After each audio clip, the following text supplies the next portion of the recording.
तरफ़ बिजली जी load shedding जो अज़ाब शहरनि खे परेशान कयो आहे त ॿिए पासे अक्सर शहर जा ट्रांसफार्मर सड़ण बेमामूल बणिजी विया आहिनि। ज़रूरत खां वधीक ट्रांसफार्मरनि ते लोड ऐं बिजली जी अच वञ ट्रांसफार्मर सड़ण जो मुख्य सबब आहिनि।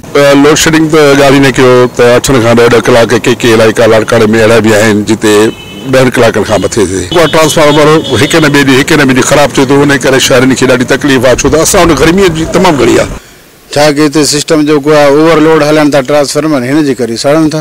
घर में ॿ टे फेस लगा पिया आहिनि, उहो मिलाइण था पाऊं तार में, ओवरलोड थियण था हिन जे करे एलटी बि टुकड़ा थी वेंदी, हिन जे करे सड़न था। को 5 रुपया रोज़ी असांखे बि थी वेंदी आहे मुनासिब रखे। बाक़ी तो हर शइ महांगी आहे, लॻे पई महंगाई एतिरी थी वई आहे। ॿियो कमकार न आहे, इहा असांजी रोज़ी आहे, ॿियो कुझु बि न।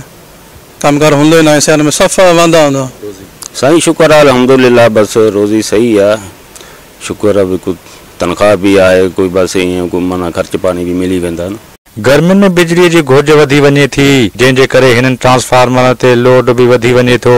इन्हनि ट्रांसफार्मर जे सड़ण जे करे जिते बिजली साफ़ियुनि खे परेशानी थिए थी, उते ट्रांसफार्मर ठाहिण वारनि जी रोज़ी भी सुठी थिए थी। जेकॾहिं बिजली सार्फिन जे तरफ़ां ट्रांसफार्मर ते मुनासिब लोड रखियो वञे त ट्रांसफार्मर सड़ण जा वाक़िया घटि थी सघनि था।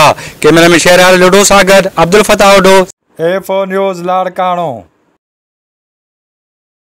मज़ीद न्यूज़ एंड अपडेट्स के लिए इस चैनल को सब्सक्राइब करें।